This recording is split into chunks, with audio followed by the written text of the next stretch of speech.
रहमतुल्लाह अलैह के पास ना एक बूढ़ी अम्मा अपना बेटा छोड़ गई। तो हजरत साहब ने को 2, 4, 5 महीने रखा। तो बाद में उसकी अम्मा को बुला के कहा कि भाई तू बेवा है, बेटा तेरा यतीम है, मैं नहीं चाहता कि इसका वक्त जाया हो। ये पढ़ने वाला कोई नहीं, सारे नहीं भाई पढ़ने वाले होते। अब यहाँ वाला माँ बैठे हैं, मैं बेअदब भी ना हो जाऊं। कुछ पूरे 8 साल लगा के भी आ जाते हैं, सनद भी उनके पास होती है, नाराज ना हो जाना, ये तो सब अच्छे लोग हैं। सनद होती है पर पता कोई नहीं होता। ये आला हजरत ने लिखी है बात, सनद होती है, पूरी डिग्री होती है, उस पर कई लोगों के साइन भी होते हैं। तो बहुत सारे तालिब इल्म ऐसे होते हैं जो मदारस में कहते हैं मैं फाजल फलां हूँ, लेकिन कोई शय पास।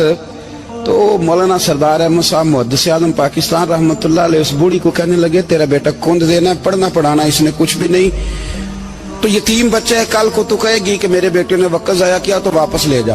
बूढ़ी अम्मा रोने लग गई, कहने लगी मैं पढ़ाने तो नहीं लाई थी, मैं तो आपको रब का वली समझती हूँ, मैं तो नौकरी कराने लाई थी, नौकरी। हजरत अनस बिन मालिक कहते हैं मेरी अम्मा भी हुजूर की बारगाह में दे गई थी, हुजूर की बारगाह में। ये नहीं कहा था कि या रसूलल्लाह पढ़ा दें, हाँ मैं जिम्मेदारी से बात कर रहा हूँ।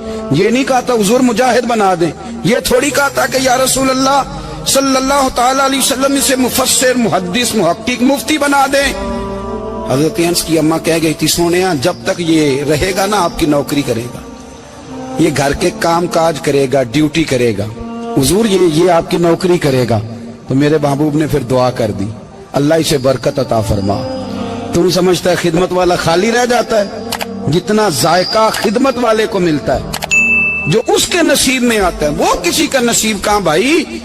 हजरत अनस कहते हैं हुजूर ने दुआ कर दी, बरकत की। मुझे तो खेती बाड़ी आती भी नहीं थी, पर लोगों के बाग में साल में 1 दफा फल लगता था, मेरे बाग में 2 दफा लगता था। हुजूर ने दुआ कर दी अल्लाह इसे औलाद दे। फरमाते हैं मेरे बेटे, मेरे पोते, मेरे नवासे, मेरी बेटियां, फरमाते हैं मैं जिंदा हूं और मेरी 100 औलादे मौजूद हैं। परेशान हो गया 100 सुन के बच्चे 2 ही अच्छे, 100 औलादे मेरी मौजूद हैं। हजरत अनस मौलाना सरदार अहमद साहब के पास ना छोड़ गई बच्चा, कहने लगी हजरत जी मैं को पढ़ाने के लिए थोड़ा छोड़ गई हूँ, मैं तो इसलिए छोड़ के गई हूँ कि आप मेहरबानी करें, खिदमत कराएं। तो हजरत जी कहने लगे कोई ऐसा काम ही नहीं, खिदमत वाला क्या कराऊं। कहने लगी पट्ठे पवा लिया करो जी। हम लड़ पेंदे ने, कहने ने बच्चे काम कर दें मदरसे का। हालांकि अब कहाँ बच्चे काम करते हैं, अब तो गुजर गया दौर, अब तो बच्चे काम कराते हैं। अब बच्चे भी नाराज हो रहे हैं, घूर घूर के देख रहे हैं। सही कह रहा हूँ आपको, बच्चे काम कराते हैं, बच्चे कहाँ काम करते। कहने लगी ये चारा डाले करेगा आपकी भैंसों को। तो हजरत ने उसको कहा कि बीबी चारा मेरी भैंसों को डालने के लिए मैंने बंदा रखा हुआ है, तो तू जा ले जा। कहने लगी हाथ बांध के हुजूर मेहरबानी करें रख ले, चारा डालेगा। और पुत्र तवज्जो से चारा डालना हजरत की भैंसों को। रोने लगी, हजरत ने रख लिया, महीने का खर्चा भी देते। शाम को ना वो सारा दिन काम करता, शाम को आके पैरों में भी बैठ जाता, हजरत जी लाएं तेल थोड़ा सा, पैर ना दबा दूं। 8 साल साथ वाले पढ़ते रहे, ये बेचारा नौकरी करता रहा, मेरा रूप भी नहीं ते मेरा रंग भी नहीं, और मैनू यार मनान दा टंग भी नहीं। कभी कभी ना हजरत बिलाल हबशी फारग होते ना तो नबी पाक की बारगाह में अर्ज करते हुजूर कोई काम तो नहीं, सारे हो गए, हुजूर जाऊं जरा, चले जाते। एक दिन सलमान फारसी कहने लगे या रसूलल्लाह ये बिलाल कहाँ जाता है। फरमाया जा देख के तो आ।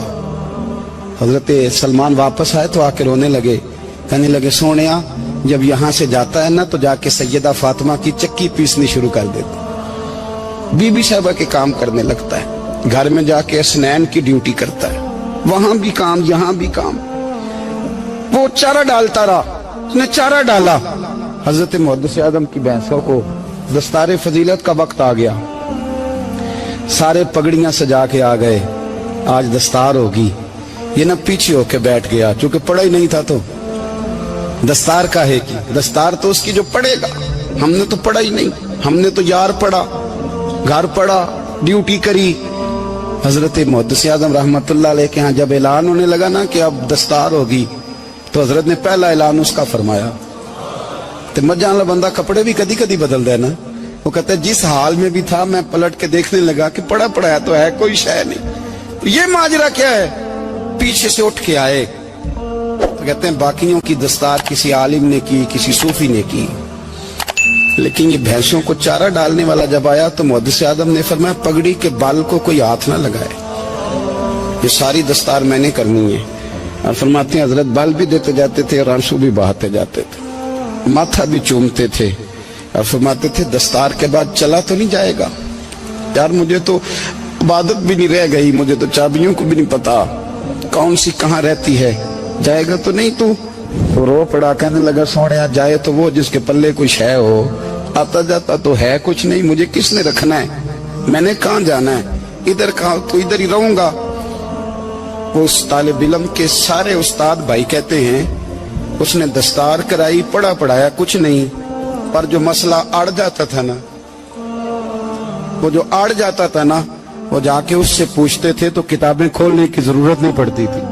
हजरत उम्मे सलमा रदी अल्लाह ताला अन्हा कहती है मैंने अर्ज की या रसूल अल्लाह सल्लल्लाहु अलैहि वसल्लम मेरी बच्ची बड़ी बीमार है, तो मुझे किसी ने कहा है ये थोड़ी सी नशे वाली चीज है, ये बना के तैयार करके दो सही हो जाएगी, बीमार है बच्ची तो ये नशे वाली चीज है, इसको तैयार करके दो, थोड़ा नशा है। अगरचे बाज, मैंने शुरू में कहा, बाज लोग मरीज को, सख्त मरीज को ऐसी अद्वियात जो मजबूरी बन जाए उसकी गुंजाइश और इजाजत देते हैं। मोहतात उलमा तो उसमें भी बहुत सारी चीजें पहले बयान करते, लेकिन उसने कहा जी निरा नशा देना है शिफा के लिए। हज़रत उम्मे सलमा कहती है मेरे नबी पाक ने मेरी तरफ देखा, मेरी तरफ, तो मैंने कहा या रसूलल्लाह आप क्या फरमाना चाह रहे हैं? तो नबी पाक ने फरमाया उम्मे सलमा कभी नापाक चीज में भी शिफा हुई है, कभी नापाक चीज में भी, कभी शराब और खमर में भी शिफा हो सकती है। शिफा रब करीम ने रखी है पर शहद के अंदर रखी हुई है, शिफा अल्लाह ने रखी है कुरान मजीद में रखी हुई है, तो इसमें भी कभी ये हुजूर ने बयान किया है कि इसके अंदर शिफा हो सकती, तो उम्मत कितनी दलेरी करती है जो ये मशवरे देती है कि उसके अंदर नशा है, शराब है, तो खांसी चली जाएगी तो फलानी बीमारी चली जाएगी। ना आओ इन चीजों पे, ना अपने ईमान को खराबी दो और ना ऐसी बातें करो जिससे कि दरख्त रसूलुल्लाह सल्लल्लाहु अलैहि वसल्लम के वाज़ेह इरशादात की मुखालफत हो। मेरे नबी पाक सल्लल्लाहु अलैहि वसल्लम ने फरमाया, और फिर कुछ लोग कहते हैं थोड़ी पी है जी। अब तो मैं तज्जिये में पढ़ रहा था कि ऐसी शराब इजाद हो गई है, लोग शराब पीते हैं और वो मस्त भी रहते हैं, कार भी चलाते रहते हैं, कहते हैं जी नहीं हमारा ज़हन माऊफ नहीं हुआ तो ये वाली सही है, नशा नहीं लाती। मेरे नबी पाक सल्लल्लाहु अलैहि वसल्लम ने फरमाया जिस चीज की थोड़ी मिकदार, ज्यादा मिकदार हराम है उस चीज की थोड़ी मिकदार भी हराम है, जिसकी ज्यादा मिकदार हराम है उसकी थोड़ी भी। तो खमर और शराब अगर फुल पीना जायज नहीं तो थोड़ी पीना भी जायज, ये हराम है और हराम थी और कयामत तक हराम ही रहेगी। मेरे नबी पाक सल्लल्लाहु अलैहि वसल्लम ने मना किया और हुजूर ने इज़हारे नापसंदीदगी फरमाया, और मैं 40 दिन तो इबादत ही कबूल नहीं होती शराब पीने वालों जब तक सच्ची तौबा ना करे। ये लफ्ज जब अदा करता हूं तो शर्म से मेरी जुबान लड़खड़ाती है कि यार दरबारों पे भी नशा बिकता है। मैं ये बात कर रहा हूं सूफिया का तर्जुमान, दरबारों पे, मजारों पे, और सज्जादा नशीनों तुम्हें जमीन निगल जाए, आसमान तुम्हें ले उड़े, तुम पर कहर नाजिल हो, तुमने बाप दफन करके तो वहां नशे का अड्डा बना लिया, माओ से बेटे छीनने लगे हो, औरतों के सरों से कपड़े छीनने लगे हो, सुहाग मारने लगे हो, बेटियां और बेटे यतीम करने लगे हो, नशा बेचते हो दरबारों और मजारों पे, ये तमाशा लग गया। आप कैसे करूं ये बात, पर करनी पड़ रही है, मजबूरी है, ये मजमून मुकम्मल नहीं हो सकता। बंद कर दे वो दरबार, हमें नहीं चाहिए जिन दरबारों पे नशा बिकता है। मैं जिम्मेदारी से कह रहा हूं, बात रिकॉर्ड हो रही है। जूते की नोक पे वो सज्जादा नशीन जो उम्मत को ड्रग्स देता है, वो सज्जादा नशीन का डेरा नहीं, वो गंद का अड्डा है, वहां से फैज नहीं मिल रहा, उम्मत की तबाही हो रही है। बता दो, फैला दो, इसको एतराज करना करो। मेरे रसूल पाक सैयद आलम सल्लल्लाहु ताला अलैहि वसल्लम का दीन जरूरी है, किसी पीर की सज्जादगी जरूरी, बोलिए सज्जादगी जरूरी। बड़ी जिम्मेदारी से कह रहा हूं और नुमाइंदगी कर रहा हूं अपनी जमात की। نہ ہمارے بزرگوں نے کل اس کی حمایت کی تھی، نہ آج کرتے ہیں، نہ قیامت تک کریں گے۔ بند کر دیں وہ دربار اور مزار۔ بزرگ دنیا میں یہ کام کرنے آئے تھے، اور ہماری سوچ اتنی گر گئی ہے، اتنے ہم کمزور ہو گئے۔ کہتے ہیں جب اس کو چڑھ جاتی ہے تو پھر بڑی معرفت کی باتیں سناتا ہے۔ تجھے شرم نہیں آئی یہ لفظ کہتے ہوئے؟ اب نشئی تجھے معرفت سکھائے گا؟ اب تو شرابی سے، بھنگی چرسی سے دین سیکھے گا؟ کہتے ہیں اس نے پی ہوئی تھی، چڑھی ہوئی تھی، وہ بات کر دی تو میرا کام بن گیا۔ اتنی گندی اور میلی سوچ صاحب ایمان کی ہوتی ہے، تو اب نشیوں سے جا کر دعائیں کرائے گا؟ سن، میرے نبی پاک صلی اللہ علیہ وسلم نے فرمایا جو شراب پی لے، نشہ کر لے، اس کی تو 40 دن تک عبادت رب قبول نہیں فرماتا۔ تو کہتا چڑھی ہوئی تھی تو اس نے دعا کر دی، تجھے شرم ہی نہیں آئی بات کرتے؟ حیا ہی نہیں کیا تو نے جملہ بولتے؟ یہ کوئی تصوف اور طریقت ہے؟ جاؤ اٹھا کے لے جاؤ۔ ایسی کوئی تصوف اور طریقت ہمیں نہیں چاہیے، ہمیں وہ والی طریقت چاہیے جس میں خدا کے قرآن کی بات ہوتی ہے اور محمد مصطفیٰ کے فرمان کی بات ہوتی ہے صلی اللہ علیہ وسلم۔ تو بھائی یاد رکھو یہ کوئی طریقہ نہیں۔ ایک مزار ہے، مجھے ایک صاحب کہنے لگے آ جائیں یہاں بھی فاتحہ پڑھیں۔ میں نے کہا یہاں کیا ہے؟ کہنے لگے تھے تو بابا جی نشہ وشا کرتے، پر اب سنا ہے لوگوں کی منتیں بڑی پوری ہوتی ہیں۔ مجھے جذبات بڑے کم آتے ہیں۔ میں نے اس آدمی کو گریبان سے پکڑ لیا، میں کہ ادھر ہٹ، وہ تو نشہ کرتا تھا اور تو جاتا تھا، تیری یہ کیسے طاقت ہوئی؟ تو نے مجھے مشورہ دے دیا ہے، تو ہمیں کمزور سمجھتا ہے؟ ہم کمزور ایمان کے لوگ ہیں، اور میں یہاں تجھے کہوں گا نہیں نہیں میں یہاں نہیں جاتا، میں وہاں جاتا ہوں۔ بالکل کوئی لگی لپٹی بات نہیں، کھری بات۔ تصوف وہ، دربار وہ جہاں قرآن پڑھا جائے اور رسول اللہ کی حدیث سکھائی جائے، باقی کوئی مطلب نہیں کسی قسم کا۔ میں داتا صاحب کبھی جاؤں نا جلسہ کرنے کسی کام سے، کسی تقریب میں، تو میں داتا صاحب کے مزار پہ نہیں جاتا۔ میں کہتا ہوں یار یہ جرانہ نہیں کہ بندہ کسی کام آیا تھا تو فاتحہ پڑھ لی، واپس چلو گکھڑ سے اسپیشل آئیں گے داتا صاحب کے مزار پہ حاضری دیں، اور میرے سنگی گواہ ہیں کہ میں اسپیشل ٹائم نکال کے بہت سارے کام چھوڑ کے اسپیشل جاتا ہوں، اور میں مراد ماننے نہیں جاتا، میں داتا صاحب کا شکریہ ادا کر دے جاتا ہوں۔ میں ان سے کہتا ہوں حضور آپ کی مہربانی، آپ یہاں آئے تو ہمارے بڑے بھی رسول اللہ کے غلام بن گئے۔ میں تو سلام عقیدت پیش کرنے جاتا ہوں، ہم مزارات پر جانے کے قائل نہیں، بلکہ ہماری تو عقیدت کا درجہ ہی مکمل نہیں ہوتا جب تک ہم مزار پہ سلام نہ کریں۔ پر مزار داتا صاحب کا، مزار خواجہ معین الدین اجمیری کا، مزار غوث اعظم جیلانی کا، مزار محدث اعظم مولانا سردار احمد کا، مزار اولیاء کا، مزار میاں شیر محمد شرف پوری کا، مزار رب کریم کے بندوں کا۔ بھنگیوں چرسیوں کے مزار نہیں ہوتے، اور نام ان مزارات کے قائل ہیں، بالکل قائل نہیں ہم۔ میں تھوڑے دن پہلے لاہور گیا تھا تو میں کار میں میاں صاحب میاں شیر محمد شرف پوری کا ذکر کر رہا تھا۔ میں اپنے دوستوں سے کہہ رہا تھا یار بہت بڑا بابا ہوا ہے، تو مجھے کہنے لگی کرامت کیا ہے؟ میں نے کرامت یہ ہے کہ ساری زندگی سنت کا درس دیا ہے۔ تو مجھے کہنے لگے آپ کبھی گئے نہیں؟ میں نے کہا میں اسپیشل گیا تھا، اور تھوڑے دنوں کے بعد پروگرام بناؤں گا تو میں ساتھ لے کے جاؤں گا۔ ہم مزارات کے قائل ہیں، حاضریاں دیں گے مزاروں پہ، لیکن بھنگیوں چرسیوں کے مزاروں پر جانے کے قائل ہیں؟ زور سے بولے، یہاں جانے کے قائل ہیں؟ کوئی عقیدہ نہیں ہے ہمارا۔ نشہ بکے گا مزاروں پہ، اب یہ تصوف ہوگا وہاں، یہ طریقت ہوگی؟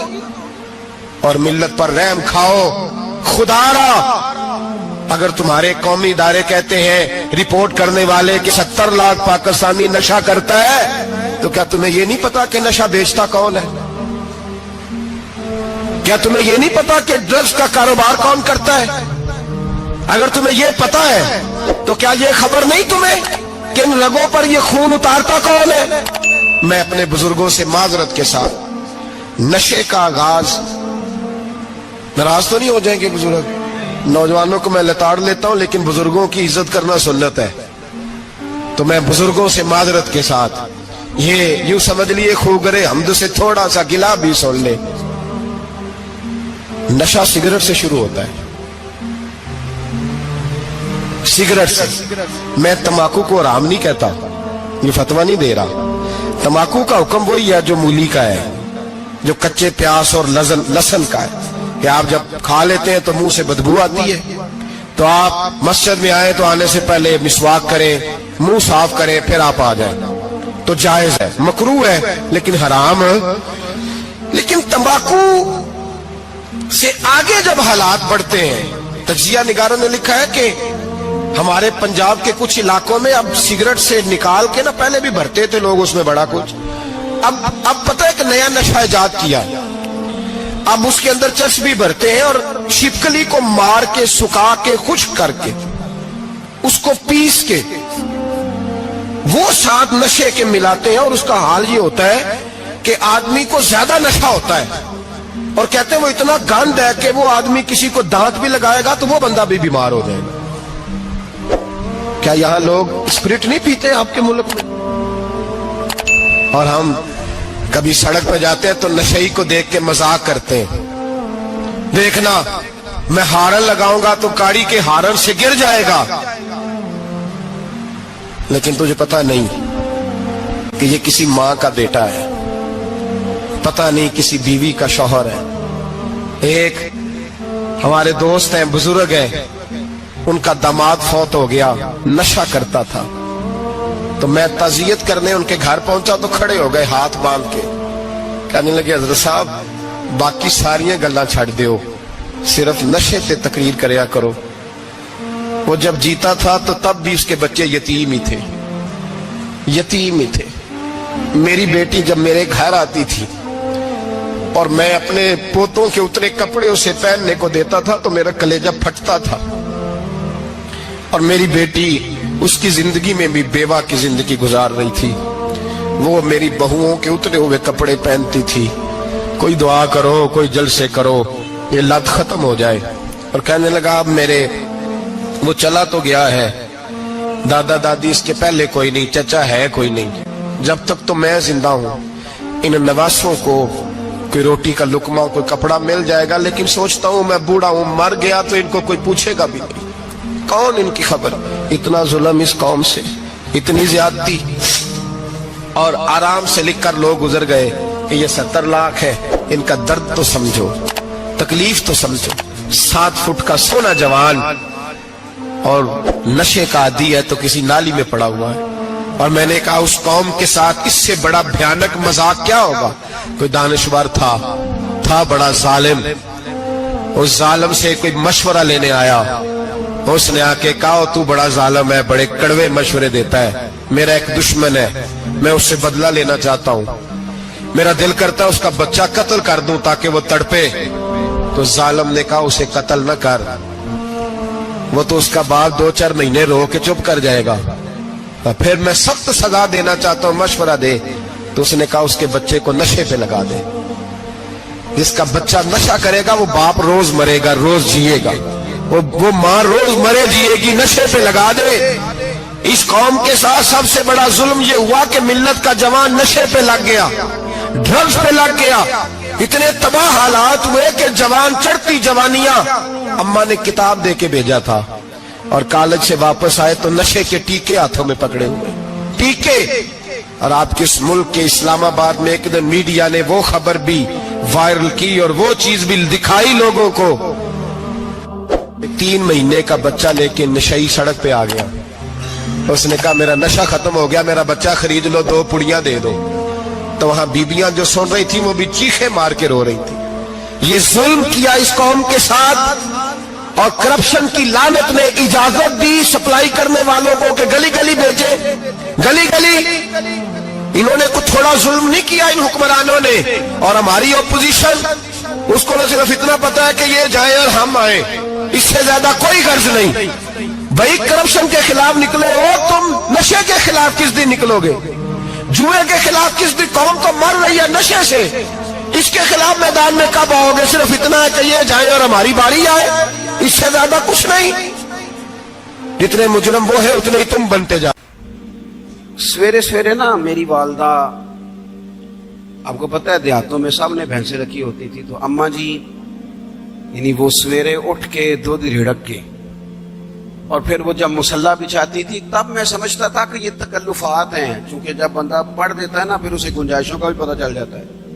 मैं समझता था ये तकल्लुफात हैं कि वो पहले कपड़ा बिछाती, मुसल्ला बिछाती, फिर प्याले में पानी ला के पास रखती, پھر وہ جناب اس پہ پڑھنا شروع کرتی، پھر وہ ریل، اور پھر ریل کے یہ جو حافظ ہوتے ہیں نا ہمارے، یہ پھر زیادہ نہیں چومتے قرآن پاک کو، ان کے پاس ہوتا ہے نا ہر وقت، لیکن وہ پرانے بندے وہ شنیل کا غلاف، پھر اسے کھولنا، پھر اسے چومنا، پھر سینے سے لگانا، یہ ساری چیزیں ان کے پیش نظر رہتی۔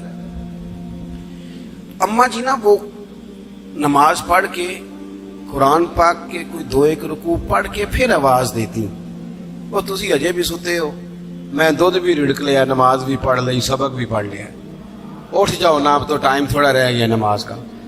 یہ آپ یقین کریں، میرے سے بزرگ ناراض نہ ہو جائیں، لیکن بچوں کو نماز کی تقریر نہ سناؤ کہ پتر نماز پڑھنی چاہیے، نہ تقریر نہ سناؤ، تقریریں باہر چلتی ہیں، گھر میں نہیں چلتی، گھر میں عمل چلتا ہے۔ بچوں کے سامنے نماز پڑھو، بچوں کے سامنے قرآن پاک پڑھو، اپنی اولاد کو عادی کرو کتاب و سنت کا۔ سارا دن گپیں، سارا دن باتیں، گھر میں بھی تبصرے، ٹیلی فون پہ گپ شپ، اس نے تو نفسیاتی کمزوری پیدا کر دی ہے قوم۔ اپنے گھر کے اندر چلن پیدا کریں قرآن پاک۔